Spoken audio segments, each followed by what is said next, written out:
Oculus Quest 2, Sony PS5, Xbox.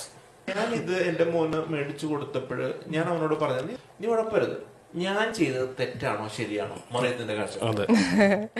കുട്ടികൾക്ക് ഇത് കൊടുക്കുന്നത് ഒരു തെറ്റല്ല. തെറ്റല്ല. എന്തുകൊണ്ട് തെറ്റാവും? കാര്യം അവര് വലുതായാലും നമ്മളിപ്പോ യൂസ് ചെയ്യുന്ന പോലെ പ്രൊഡക്റ്റീവായിട്ട് സ്ക്രീൻസും ഗാഡ്ജറ്റ്സും ഒക്കെ യൂസ് ചെയ്യാൻ അവരും പഠിക്കണം. പക്ഷേ ഒരു ബാലൻസിങ് ആണ് വേണ്ടത്. അതാണ് നമ്മൾ കുട്ടികളെ പഠിപ്പിക്കേണ്ടത്. പിന്നെ ചെറുതിലെ ഒരു നെഗറ്റീവ് ഉള്ളതെന്ന് പറഞ്ഞാൽ ചെറുതിലെ കുട്ടികൾ over exposed to games and videos ഒക്കെ ആകുമ്പോൾ ഉള്ള ഒരു ഇത് ഹൈപ്പർ ആക്ടിവിറ്റി പോലുള്ള കാര്യങ്ങളൊക്കെ ഇപ്പൊ കുട്ടികൾ അധികമാവാൻ നല്ലൊരു ഫാക്ടർ അവർ വാച്ച് ചെയ്യുന്ന വീഡിയോസിലൊക്കെ എന്ന് പറഞ്ഞാൽ എല്ലാ things are moving very fast അല്ലേ. അപ്പോൾ ഈവൻ ഒരു എക്സ്പെരിമെന്റ് നമുക്ക് കുട്ടിക്ക് കാണിച്ചു കൊടുക്കുന്നെങ്കിൽ ഇപ്പോൾ എന്തൊക്കെയാ സ്കൈയിൽ സംഭവിക്കുന്നത്, morning to night they are seeing in within seconds. ആ ഒരു കുട്ടിക്ക് ഒരു നോർമലി ഡെവലപ്പ് ചെയ്ത് വരേണ്ട പേഷ്യൻസ് ഇല്ലാതാവുന്നു. ഇപ്പോൾ ഒരു എക്സ്പെരിമെന്റ് ഒന്ന് ചെയ്ത് അതിന്റെ റിസൾട്ട് വെയിറ്റ് ചെയ്യാൻ വരെയുള്ള ഒരു പേഷ്യൻസ് പോലും ഇപ്പോഴത്തെ മക്കൾക്ക് ഇല്ലാതാകുന്നു.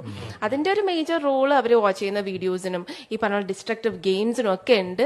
പക്ഷെ ഓവറോൾ നമ്മൾ ഇതെല്ലാം അവരെ കട്ട് ചെയ്യല്ല വേണ്ടത്. അവർക്ക് പ്രൊഡക്റ്റീവായിട്ടുള്ള സംഗതികൾ അവരെ എക്സ്പോസ് ചെയ്യിക്കുകയും വേണം.